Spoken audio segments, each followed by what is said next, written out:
അസ്സലാമലൈക്കും, നമസ്കാരം. ഞാനിപ്പോൾ ഇന്നലെ സൗദിയിലെ പ്രാവശ്യമോട് വീണ്ടും ഓർപ്പിക്കാട്ടോ. കുറേ ആളുകൾ വിളിച്ചു ചോദിക്കുന്നു, ഞങ്ങൾ സൗദി അറേബ്യയിൽ ജോലി ചെയ്യുന്നവരാണ്, ഞങ്ങൾ താബി തമാര ഇങ്ങനെയുള്ള ഇൻസ്റ്റാൾമെൻറ്റിന് പല സാധനങ്ങൾ വാങ്ങിയവരുണ്ട്. ഞങ്ങൾക്ക് നാട്ടിലേക്ക് റീഎൻട്രി അടിച്ച് പോകുമ്പോൾ എയർപോർട്ടിൽ വല്ല പ്രശ്നമുണ്ടാകുമോ ചോദിച്ചിട്ട്. എനിക്ക് പറയാനുള്ളത്, നിങ്ങൾക്ക് ഒരു പ്രശ്നമില്ല. നിങ്ങൾ കറക്റ്റ് അടച്ചു പോകുന്ന ആളുകളാണെങ്കിൽ യാതൊരു പ്രശ്നമില്ല. നിങ്ങൾ കറക്റ്റ് അടക്കാതിരുന്ന് കേസായാൽ നിങ്ങൾക്ക് റീഎൻട്രിയും കിട്ടില്ല, എക്സിറ്റും കിട്ടില്ല. നിങ്ങൾ കറക്റ്റ് അടച്ചു പോവുകയാണെങ്കിൽ യാതൊരു തടസ്സമില്ല, നിങ്ങൾക്ക് റീഎൻട്രിക്കൊക്കെ പോയി വരാം, തിരിച്ചു വരാം. പക്ഷെ നിങ്ങൾ കറക്റ്റ് അടച്ചു പോയി നാട്ടിലെത്തി നിങ്ങൾ വരാതെ നിൽക്കുകയോ നിങ്ങൾ റീഎൻട്രി കഴിഞ്ഞ മുമ്പ് നിങ്ങൾ കറക്റ്റ് അടക്കാതിരിക്കുക ചെയ്താൽ കേസാവും. കേസായാലും നിങ്ങൾക്ക് തിരിച്ചു വരാം. പുതിയ വിസയിലേക്കും വരാം, റീഎൻട്രിക്ക് പോയിട്ട് അതേ വിസയിലേക്കും വരാം.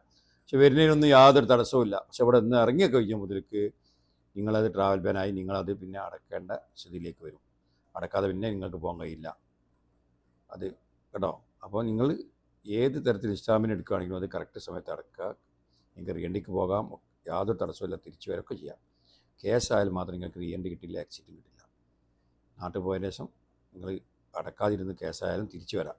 പക്ഷെ അവിടെ നമ്പർ ട്രാവൽ ബാൻ ആവും. പക്ഷേ നിങ്ങളത് പിന്നെ അടക്കേണ്ട സ്ഥിതിയിലേക്കൊക്കെ വരും. അപ്പോൾ കറക്റ്റ് അടച്ചു പോകുക എന്നുള്ളതാണ് എനിക്ക് പറയാനുള്ളത്. എന്നാൽ യാതൊരു തടസ്സവുമില്ല. ഓക്കെ, എന്ത് സംശയം എടുക്കാം. അസ്സലാമു അലൈക്കും.